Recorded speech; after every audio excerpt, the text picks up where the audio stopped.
people really need to take employee experience or recruitment experience very seriously, because that's how you really get the top talents that you want.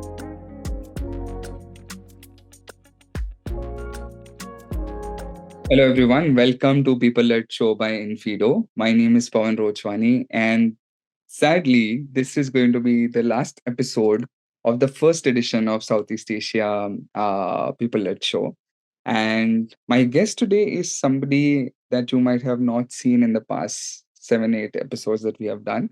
Connie is an HR and recruitment expert who's currently the director at Aleph Talent Solutions. She's somebody who has had vast experience of 18 years in 360-degree recruitment, marketing, talent solutioning, learning and development, and many other verticals of the human resource department. She has continuously been awarded in the top Filipinos on LinkedIn, and she has also been in the Hall of Fame of the most influential Filipino women. This episode is quite fun because we also do touch upon multi-potentialite as a concept, which both of us really enjoy talking about.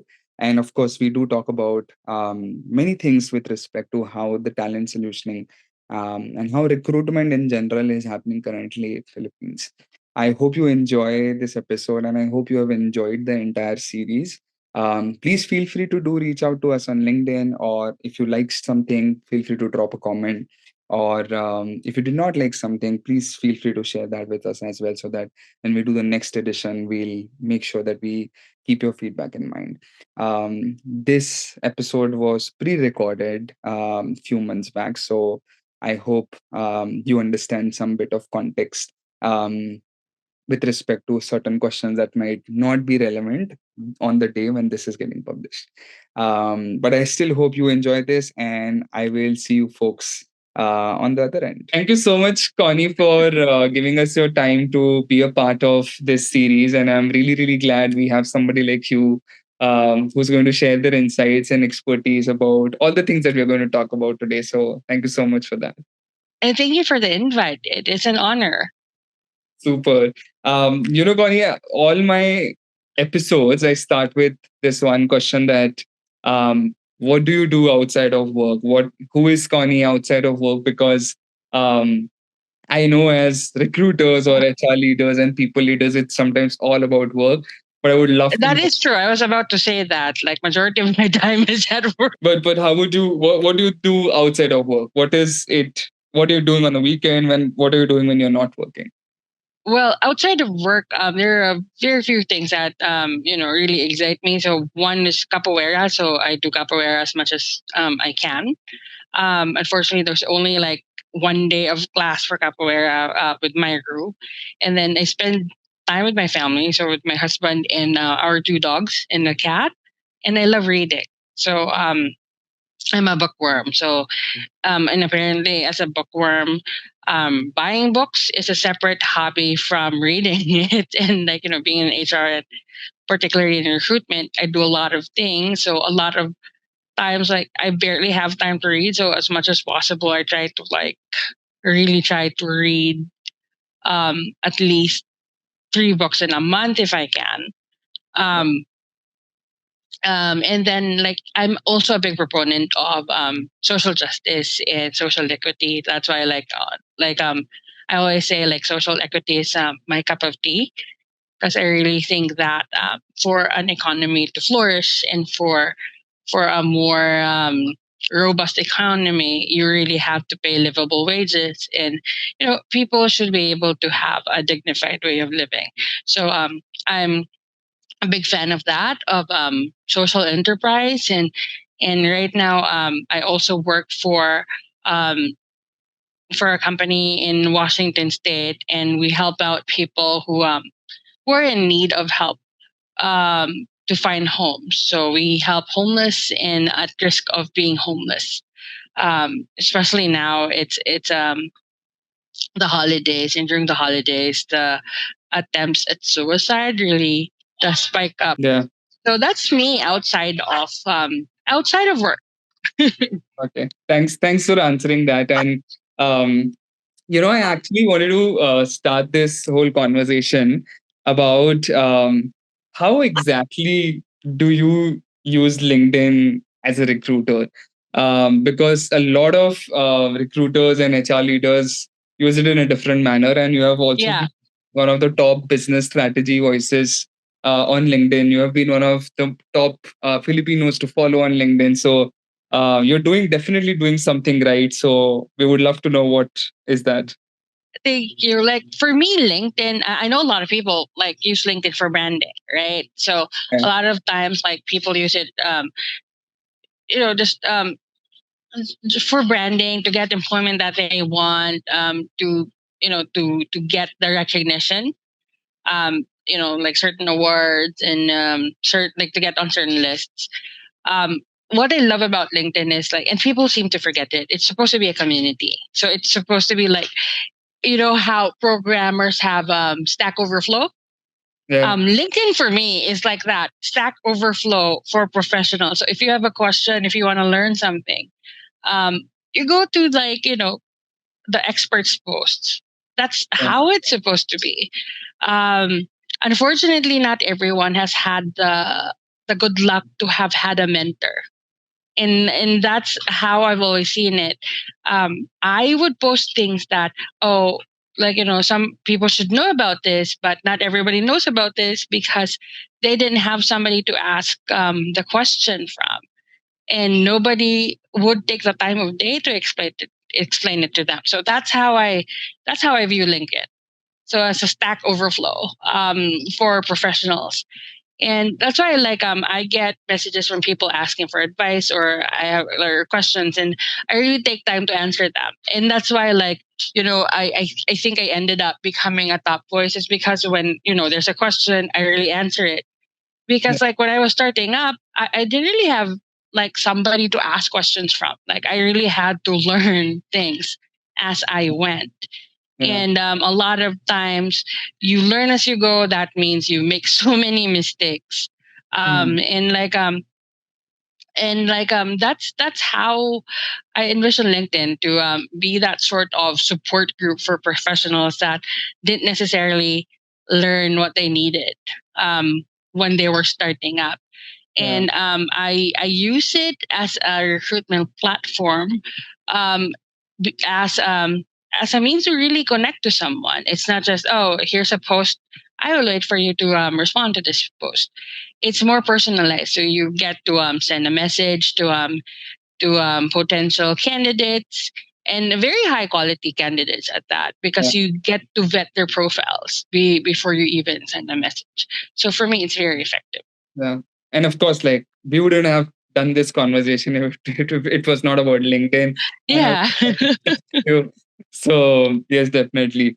And something with respect to like the recruitment process, right? Like what is something that you have identified um, that is attracting with top talent, and how is somebody deciding in Philippines right now to work with an organization? Like are they looking out for stability, or is it about the pay? Is it about the product? What exactly is attracting to the top talent? Honestly, gone are the days when people just look for top dollar for good pay. Now people look for a whole lot of different things. Number one, definitely the ability to be flexible. So you can Yeah, work remote. That's number one thing that people consider. Being able to work remote, flexibility, flexible hours. People are also looking for that. Of course, given how bad the economy is at the moment, people are also looking for stability.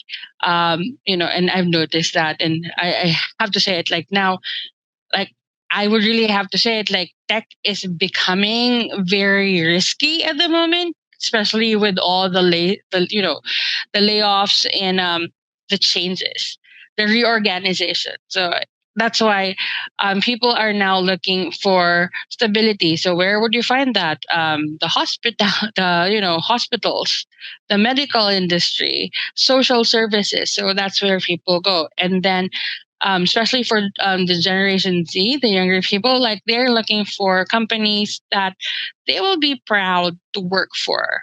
So brand wise, like they want to work for socially conscious companies, companies with very intense, can I say intense corporate social responsibility. Yeah. So that's what people look for now. These days, it's no longer like just about money. They're really looking for flexibility. And now, back in the day, maybe for millennials, like, people my age, it would be like, it was a hustle culture. You have to work hard and Yeah. like you had to like push yourself to the brink of burnout. But now people are like, nope, I'm not doing that. So it's a different culture altogether. So people are now rejecting hustle culture. It's like, oh, they want to live. People actually want to live now, and they actually like take a stand for it. Like that was unheard of a generation ago. Yeah, yeah. No, that's actually great, and I very similar trends. I would Yeah. in India as well that we are noticing. So that's definitely But I can imagine in India because India is like, especially your culture, it's like really achievement oriented, right? So I can just imagine how young people would also be like that. yeah, yeah. And I am I want to really I'm really curious about this that how as a recruiter for let's say a talent solutions company, what are some challenges that you face that are different from somebody who's a recruiter at XYZ company? Like, is it more difficult to connect with talent, find and communicate with these talent, or like what is something that's different? um, Well, the honestly, the thing is that we being a smaller company, a small talent solutions company, gives us more flexibility. It makes us more agile to adjust our marketing and our branding. Whereas if you're corp, you're really set. Like you really have to, oh, this is our branding. These are the rules, and you have to follow it, and you yeah, can do anything about it. And the good thing is, like for a company like ours, we can pivot, especially during a pandemic. yeah, People were still like demanding, oh, people wanna need to come to the office, this and that, for application. But that doesn't work. You have a lot of fallouts that way, yeah, particularly in Cebu in the Philippines, where we don't exactly have a stable and dependable transportation company. And I've always been like a proponent of this. Like, if you don't want fallouts, make your recruitment process easier and more accessible for people. So if you can do it online, you can do everything online, do it. Don't force your people to go to your office unless they're ready to sign the job offer.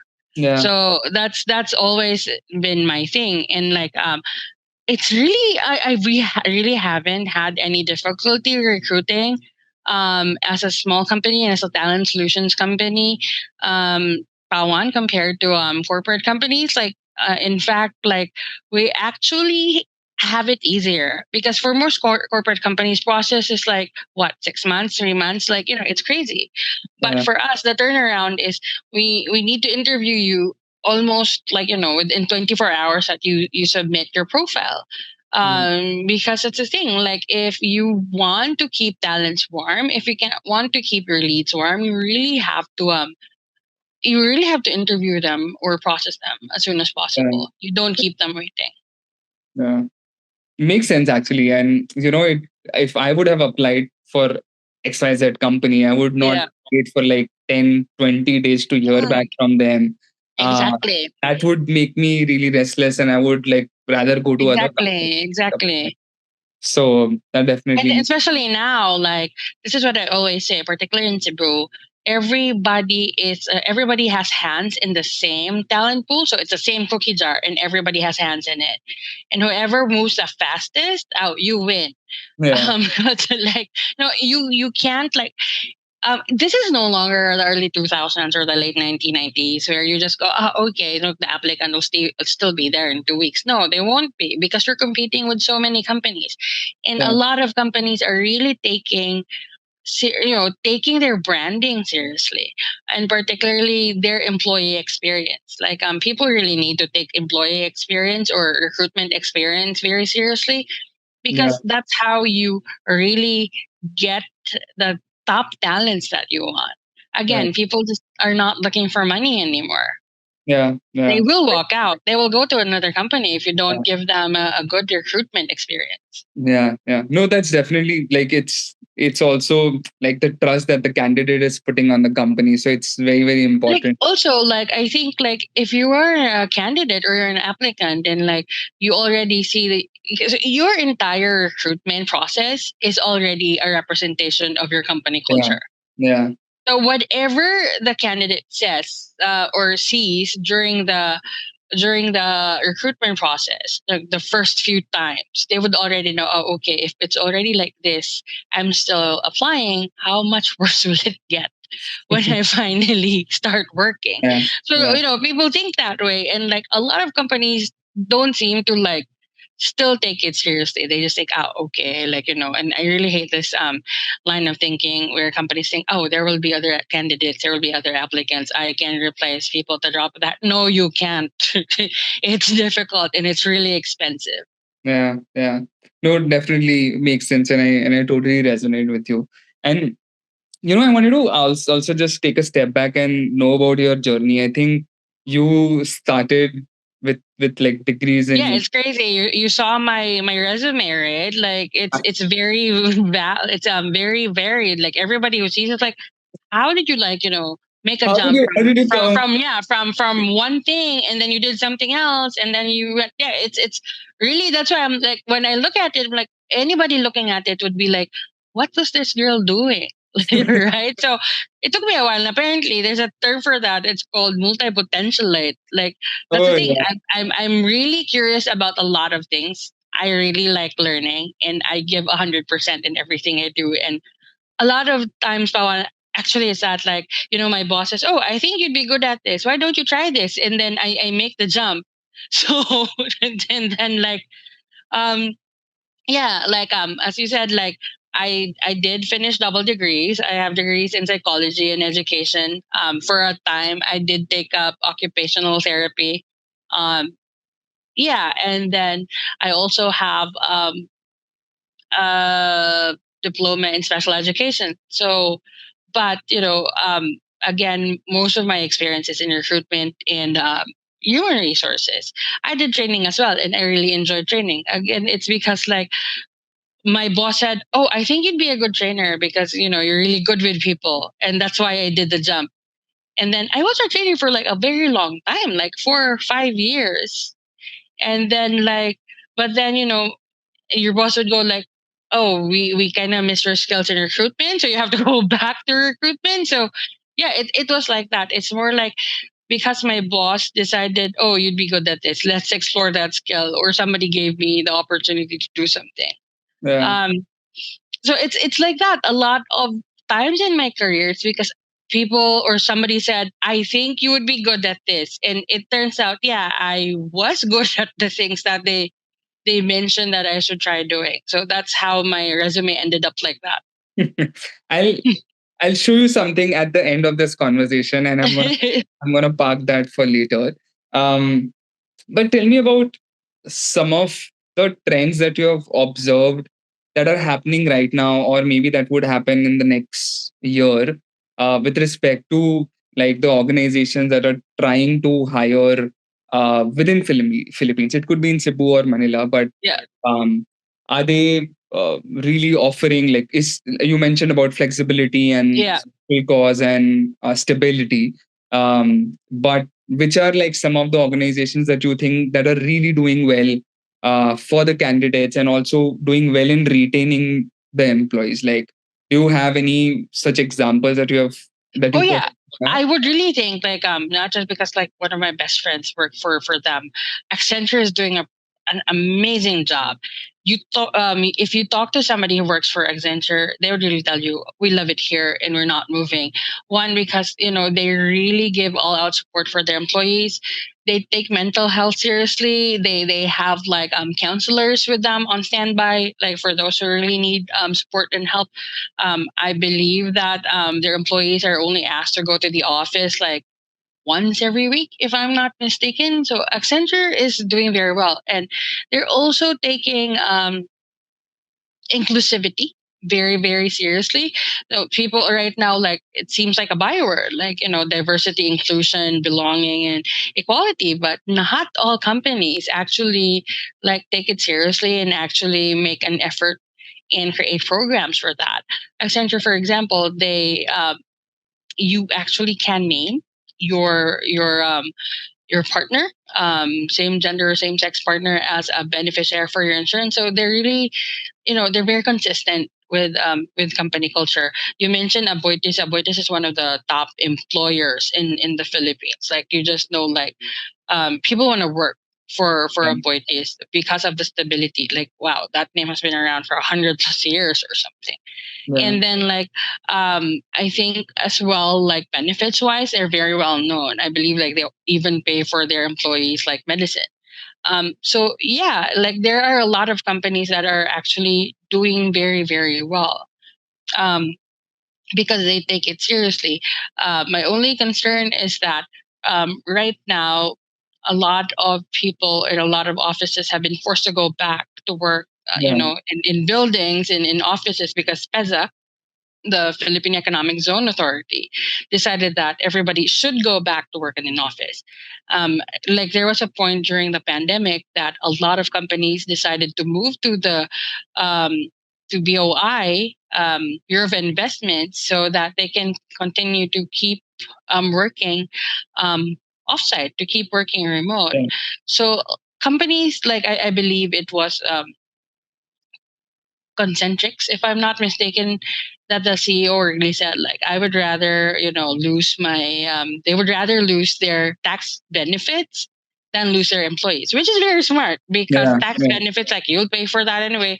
But having to look for qualified people when you lose your good people just because, um, you didn't bother allowing them working remote, Yeah. is just, it's not worth take it's a risk not worth taking, because Yeah. what it takes you, average 42 days to fill a position, and like $10,000 to fill that position. It doesn't make sense.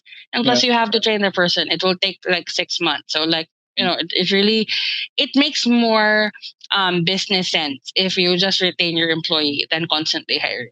Yeah. Yeah. No, I think that's definitely true that you would rather let go of the tax benefit Yeah, than exactly. Like, you'll have to pay so. for that anyway in other ways. So what's the Yeah. point, as opposed to, like, you have to rehire, and Yeah. like let's say in the case of call centers, you have to rehire what, 60 to 100 people every 2 weeks. That is Yeah. crazy. So, like, might as well retain them. Yeah. Yeah. Okay, I have my last two questions, and All right. um, and then I'll talk about the thing that I was mentioning before. Mm-mm. So I understand that the whole recruitment process is like sometimes becomes really long and is like document heavy. Of course, Yes. it's a lot of convincing Yes. that happens. It's so many other things. Candidate background check and what they're just hundreds of things. Have you started using any automation tools or AI Oh tools? yeah, we have, because it's crazy. I was complaining about that. Like, how many apps do we need to have open every time we process one person? And Yeah, like, there was a study that, actually, recruiters, it takes recruiters about 36 hours just to source for one particular position. So that's like what, like a third of their working week. It's yeah, crazy. So, yeah, like, so now we do have, we're using Manato. It's an AI powered recruitment tool, which has made my life so much easier, because, the cross posting already, like, allows you to market it very effectively, and you can just, like, send emails through the same app. You can request exams through the same app. So it does, it makes our jobs a bit easier. Also, it because it's AI enabled, so it just checks the keywords on your resume. And I've always been saying this. I've spoken at AI events, and I've said this. That's only good if the person knows how to SEO his or her resume. hmm, But if you're yeah, not able to format your resume properly, you're screwed. That's yeah, why I just don't rely on the tool. Not because I don't trust it, but because I really think it's unfair. Because what if there is someone, let's say, like like, who's not Generation Z or who wasn't properly taught how to write resumes? And believe me, there are a lot of good people who do not write good resumes, Yeah, yeah, who don't format it properly. So I have yeah, to double check. And I've yeah, always said that please make sure that you SEO your resume, like make sure that you have your skills in bullet points so the AI can detect it. Otherwise, that will be a resume, like down the drain. yeah, So like that's why I always make it a point, and I always tell my team, make sure you double check the resume. Don't just let AI do it. Because like um right now it's not perfect, yeah, and then we don't have a format, a uniform format for everyone. yeah. So yeah, that's what we're using. So it saves so much time. Got it. And I'm glad that you mentioned resume because my next question was going to be about what are some skills that candidates, these could be Gen Z, millennials, or Yeah. experienced people as well. What are certain skills that you think will become popular in the next year with respect to the organization or the economy in Philippines? Like, what is something that Mhm. people should This, upskill? like, I always make a joke about this, that the entire economy, like the global economy, is hinged on our ability to use Microsoft Excel. So so like, and it kind of sucks because like before, like I really had to check my privilege because like I don't think everybody had the chance to learn Excel properly. So it'd be like, why can't this person do Excel properly like you? And let's say I ask a team member who's so much younger, can you make me a report? Can you give me the stats? Can't give me the proper stats using Excel. So, that really drives me nuts. Um, I have younger people who are like, Miss Connie, can you help me improve my spreadsheet so I can like, um, I can check on the reports properly, and I have to do it for them. And these kids are like 23, 24. So kind of wonder like, what were you doing at school the whole time? And it doesn't make you, yeah, like people seem to like underestimate the importance of Excel. It makes your life easier, particularly for reports, recruitment reports. You want people indicator reports, Excel pivot, that makes things easier. So like, you want presentation skills, Excel pivot, like just have an insert slicer. It works. And then also like, yeah, like I don't think our kids now also know how to properly present Hmm. during meeting. So that's your presentation skills, definitely reporting skills. Oh, my favorite, problem solving skills and critical thinking skills. Those are very, very important. And like, Yeah, I think people think that when you communicate, it's just your fluency in a language. It's not that. It's your ability to really deal with people. The number one problem among corporations, and that's why it's a number one topic. Every single time you have a team building activity is communication, right? So how do you deal with other people? How do you like get somebody's trust? How do you become transparent? And ensure that the person that you're dealing with um, will fully commit to a project that yeah, you want done. So that's very important, and people don't seem to like put emphasis on it. yeah, yeah. No, definitely. I think everybody should get their hands at Excel and all these. That's why I always joke about that. Definitely. Yeah, Like our global economy is hinged on our ability to use Excel. So why isn't everybody like like doing that? yeah, yeah, So that's it. Like it's very shocking, especially when you come across somebody so much younger. Like let's say I hate to have to use like maybe people born after 2000 and the year 2000 or 1998. It's like you kind of wonder like what exactly did you do at school? And it's like, but in fairness to the digital natives, this generation, like you make them, if you want them to do content for marketing, they can do TikTok, they can do Facebook, they can do yeah, Instagram, like very effectively. yeah. But the typical traditional office skills, like yeah, that might be a bit challenging for them. No, definitely. I think I agree that the post 2000 kids would do like a TikTok or Yeah, TikTok or and like Instagram or whatever. Like they can do content and they're very good at it. Yeah. but ask them to do something else, like, can you do a PowerPoint presentation for me, or like, do this report in Excel, make a report. Like, that is a whole different ball game. That's a different beast. Super. I want to end this conversation by screen sharing and showing you something, because you mentioned something that I also kind of like resonate with. And I have this written since a long time, like the exact same word that you mentioned. Yeah, okay, okay. Like, I really bought that book, like, how to be a multi-potentialite. Because, Yeah. like, where did I? Because, yeah, people would be like, okay, like, this person can't commit, and I've always been against that. Like, how recruiters would be like, oh, I don't want to hire this person because this person kept jumping from one job to another. Okay, number one, maybe the job was really bad for the person. It was a misalignment in culture and Right. values. Yeah. Okay, Yeah. and I don't see the point in trying to protect a bad employer, because, like, oh, you can't talk negatively about an employer, nobody would hire you. Like, okay, what if the employer was exploitative? You protect that. Like, it doesn't make sense to me. And, like, a lot of times the recruiter doesn't know how to ask the right questions. Yeah. Yeah. Like, so the candidate ends up becoming, like a criminal, or gets treated like a criminal when they're not. And a lot of times, yes, it is being a multi-potential. Like, you jump from one interest to another, and you fully commit to it. Like, that's what happened to me. Like, Yeah. if you see my resume, I'm like, okay, you're in HR, but you also did a lot of things. And right now, I'm also an eligibility specialist for Misty, the company that I work with, that's based in Washington State. And now, like, the same thing. Like, my boss basically said, like, oh, like, these are all your experiences, but I really think that you'd be great at being an eligibility specialist, where I talk to people who are at risk of being homeless, or being homeless, and, like, endorse them to a program.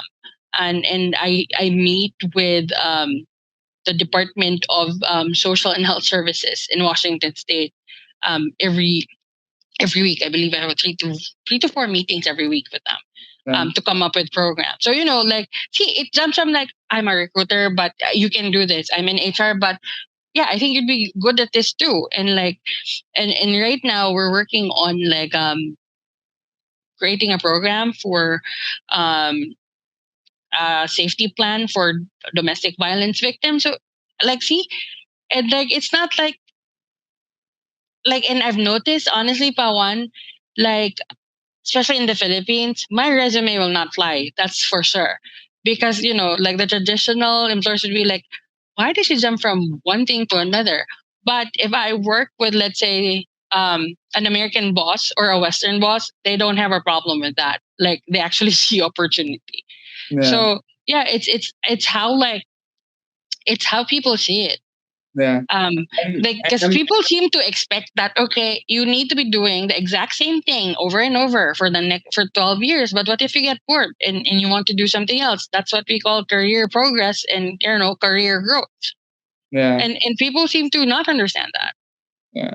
I'm glad we spoke about multi-potentiality and all these things. And probably my resume will also not fly really well in Philippines, because Like, I've I don't know, in India, is India also very, very strict, uh, particularly experiences? no, no, I don't think so. Like the last few years, the trend has kind of changed since the startup boom and the startup revolution like started happening.